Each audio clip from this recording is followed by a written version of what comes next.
y'all, Happy New Year. We're going to be focusing on relaxing your pelvic floor muscles in just 10 minutes. You don't need a lot of time. You don't have to do things every single day to notice improvement, transformation, and relaxation in your pelvic floor. So my name is Dr. Janelle. I'm a remote pelvic floor physical therapist, and I focus in on chronic pelvic pain and helping you heal from chronic sexual pain or vaginismus without leaving home, okay? So we are going to get into first hip movement. Hip movement is so important because moving your hips can first warm up your muscles.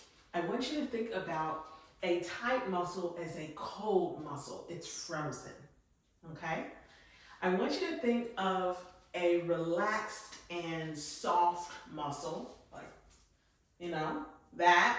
I want you to think of that as a warm muscle, okay? So by moving our hips, we can start bringing blood flow and warmth to our pelvic floor, which is needed for relaxation, opening muscles that are stiff, painful, and tight, okay? So first, we're gonna start with simply doing this here, okay? And we're going to bring our hips to the left, bring our booty to the back, and we're gonna round it out, okay? Come on to the front and relax. Bring our hips that way, booty to the back, and round it out, okay? I'm gonna show you from this position so you can truly understand what I'm doing here. Hips to one side, booty back, and round. Up, left, back, and round it around, okay? We're gonna do that a few more times. Here, round. So you're gonna feel that stretch there. And then once our booty comes to the back, this opens the pelvic floor. And then we're coming to the front, okay? Left, booty back, round. We're gonna speed it up now, okay? To get a little bit more movement and blood flow. Okay. We're gonna do 3 more. 1, 2, 3. Okay? Now, we're moving into another hip opener. Legs are wide, and we're just slightly weight bearing to one side, okay? This is gonna get the inner groin and the inner thighs. Your pelvic floor muscles share the same attachment point as your adductors, which are your inner thigh muscles, okay? So one of the things we see with our one-on-one clients that experience painful intimacy, impossible intercourse, or painful sex, when they first come to us, they may notice that they're clenching their thighs a lot, okay? So these muscles are holding a lot of tension for them. And so it's not just about opening the vagina or the pelvic floor. We want to open all of the muscles that contribute to pelvic floor muscle tension. And one of them is these inner thigh muscles here, okay? We're gonna do 10, 1, 2. And to not feel the pressure on your knees, stick your booty back when you do this, okay? So I'm not here, I'm not just doing this. I'm sticking my booty back and then I'm weight bearing. And that's gonna take some of the pressure off of your knees, okay? You also don't have to go very low, okay? You don't have to do this. You're just gonna do what feels comfortable, but still allows you to open up the inner hips, okay? Next, what we're going to do is we're gonna actually focus in on breathing, okay? So right now my muscles are warmed up. There's more warmth in my body. The blood flow is there. We're just gonna support the exercises that we do next. Because remember, a warmer muscle is easier to let go than a cold muscle, okay? So what I'm gonna do is I am going to get on my knees first here, and then I'm gonna transition to this position, all right? And in this position here, what I'm gonna be doing is trying to not let my pelvis round. So I'm not going to be slouched. I'm going to lean forward, erect my spine, so that I'm sitting on my sit bones. And what I'm going to do now is I'm just going to lean to the side first. Okay, interchanging sides. Then I'm going to go forward. There we go. Go forward. You can bring both of your hands forward if you like.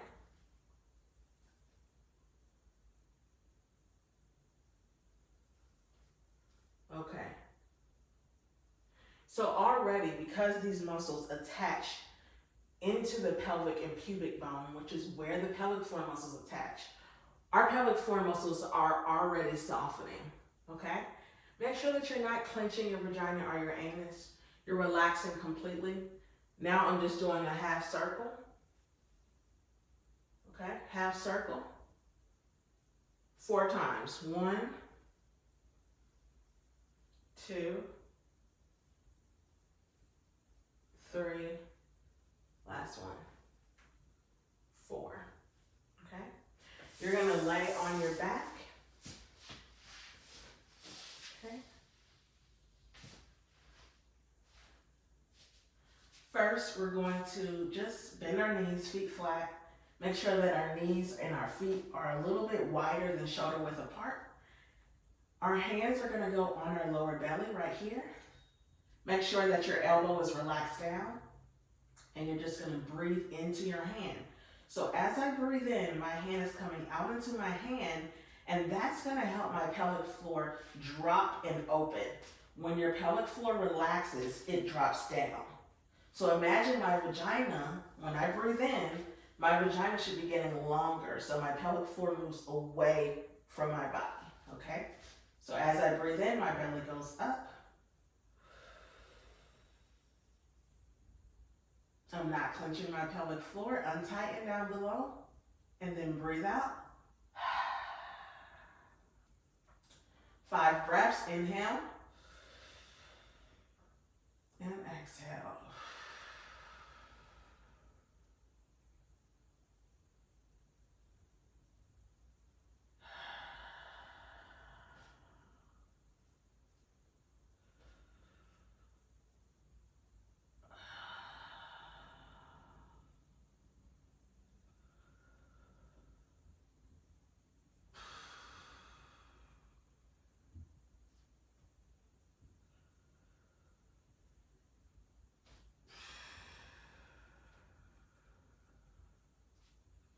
All right, to feel your pelvic floor actually softening and relaxing just for you, you're gonna grab your left knee, grab your right knee, and instead of them being close together, open up those thighs, open up those hips. Remember, you're hugging your knees towards your chest, and you're gonna do the same thing. When you breathe in, imagine your belly expanding like a balloon. Air is coming into your balloon, and you should feel your vagina relaxing and opening up for you. As long as you're not clenching and tightening down below, you'll feel a little bit of a relaxation on your inhale. Let's practice that.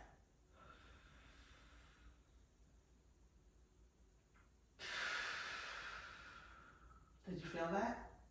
When you breathe in, your pelvic floor opened.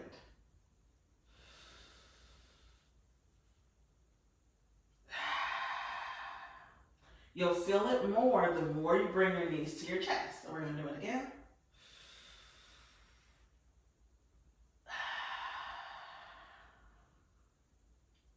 Last one.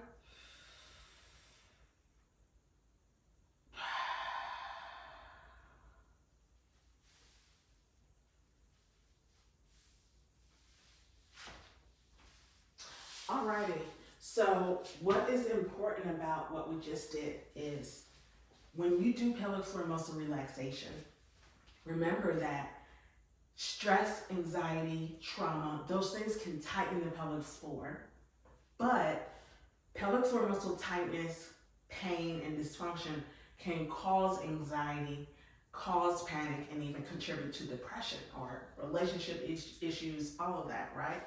So I want you to use pelvic floor relaxation as something that you do before insertion, before prolonged sitting, before things that you think will give you stress or anxiety. Do those stretches that we just did today before dilation.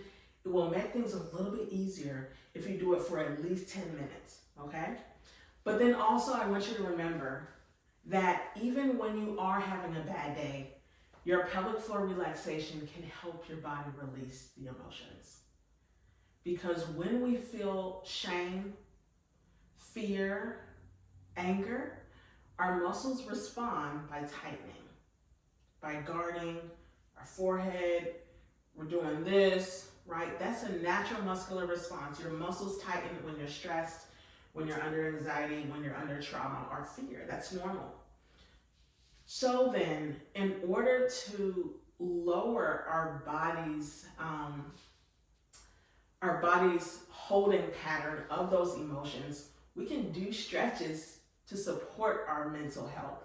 Because when the muscles open, we're able to release fear. We're able to release guarding. We're able to release even anxiety by relaxing your physical body, okay? Because your mind and your body work together. So I want you to know that you don't have to do a lot of exercises every single day to feel a transformation in your body. And if you are watching this right now and you are feeling alone in your healing journey, you're struggling with pelvic pain, inability to have sex with your partner, or just feeling completely isolated with what you're dealing with, we can help you one-on-one with our remote treatment program. And if you're interested, but you have questions, you want to know if our program could even work for you, I offer free clarity calls, okay? 30 minutes with me.